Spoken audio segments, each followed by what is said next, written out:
This week for Reaction Time, we're going again back in the archives, back to 2013, Indianapolis Raceway Park. The NHRA U.S. Nationals, one of the most celebrated drag races in the history of the known universe. And this was a rough one for a personal friend of mine, Tim Tindall, when his Pro Mod Camaro got out of shape a little beyond the 330 feet mark, and he went on a wild ride. Alex, Mike, have you guys seen this batch of photos?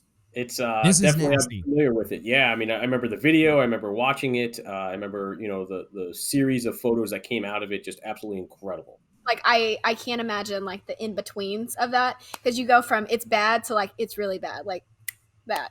So I'd like to see the video. It really does. This is the scary part of when these cars leave the racing surface. When they go beyond those concrete guard walls, it is such an unpredictable series of events. Fortunately, as I like to point out every week on Burnout when we talk about one of these unfortunate situations, Tim did walk away from this situation. It took him a little while. He was rushed to the hospital there in Indianapolis and was later eventually cleared after a good little bit of time in recovery. But this was a real testament to the safety that exists with a modern Pro modified chassis, because the fact that he was able to get out of this car at all is nothing short of a miracle. But it just goes to show you how quickly things can go awry, because I think almost every one of these Pro Mod drivers have been in one of those situations where they're in a competition moment. They can see the other car out of their peripheral vision, and it's that split-second decision. Do I whack the throttle? Do I stay in it? I'm a little over in the marbles, and this is when it goes too far and things get bad in a hurry. And if you look at this photo, shout out to Mark Rebelis, one of the greatest photographers in the history of drag racing.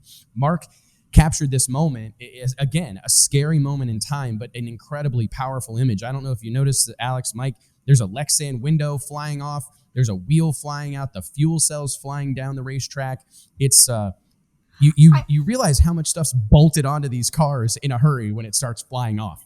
I would love to know, like, to hear his perspective as this happens, because I can say, like, being in, talking to racers or being on the track myself, time slows down. So like while those pictures are just like bam, bam, bam for us, I don't know. I talk to people that say that, I remember this, like time is so slow in that instance. So sometime it'd be interesting to talk to somebody that's been through that. Well, and I can tell you from being on the starting line during this moment, I was standing on the starting line when this happened. And it's weird because even my memory of it is slow initially, and then it's really fast, right? Yeah. Because I vividly remember the car washing out, drifting over to the starting line or to the center line, and I had this thought and it's crazy to think about how many thoughts go through your head in this really quick, this moment in time. But I'm going, oh, he's out of it. We're done. Loading up early. Dang it. You know what I mean? Like one of those things where I'd already kind of acknowledged that, okay, he's going to let out of it. The race is over. Dang it. We lost, whatever. The next thing you know, the car's flying through the air. And it's just, it's in those moments. I think that was one of the times that I talk about this a lot. But the thing that drag racers, that we don't say enough about drag racers, yourself included, Alex, but racers from all walks of the life, is the courage that's involved in doing this. Because I think a lot of times on the outside looking in, people are like, oh, it's no big deal. You jump in one of these cars, you mat the gas, and you drive it in a straight line. And while there's all sorts of nuances to this that we don't have the time to argue. But what is often undersold or understated, not talked about nearly enough, is the courage it takes to strap into one of these things, hug and kiss your wife, your kids, your friends, and know that this might be it. And this is a real shock to the system of what can happen when things go damn near as wrong as they can possibly go. As they say, everybody's a racer till something goes wrong. Then you see the difference there. I think it's a testament to SFI, right? I mean, I've been in a lot of those meetings with NMRA and NMCA, and just the reactive nature to get to this point where a guy like Tindall could walk away from that. I mean, just if you saw the thing on video, it's like, oh my God, like you're like, this is a fatality. That's the first thought.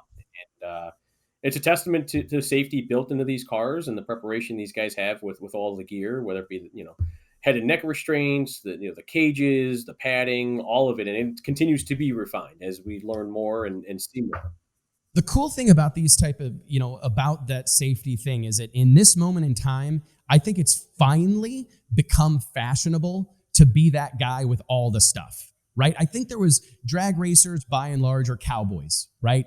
I call them concrete cowboys all the time. These guys they're risk takers by nature. So it seems like only recently, though, guys like Stevie Fast, who are really vocal about their safety efforts. Erica Enders, another very vocal driver about how seriously they take safety, constantly advocating, changes or in proactive changes, not just reactive changes. And I think it's cool that here in 2020, it is fashionable to have an awesome helmet, to have an expensive helmet, to wear a head and neck restraint, to have a multi-layer, a nice suit, and to have all the different things, the poured seat. A lot of those things were like racers would resist it because it wasn't going to cut 400ths off their elapsed time, right? Their car wasn't going to be more consistent or any quicker or faster, but it's finally become fashionable to have every possible safety bell and whistle. And I know that's exactly what helped Tim Tindall walk away from this very scary moment in 2013.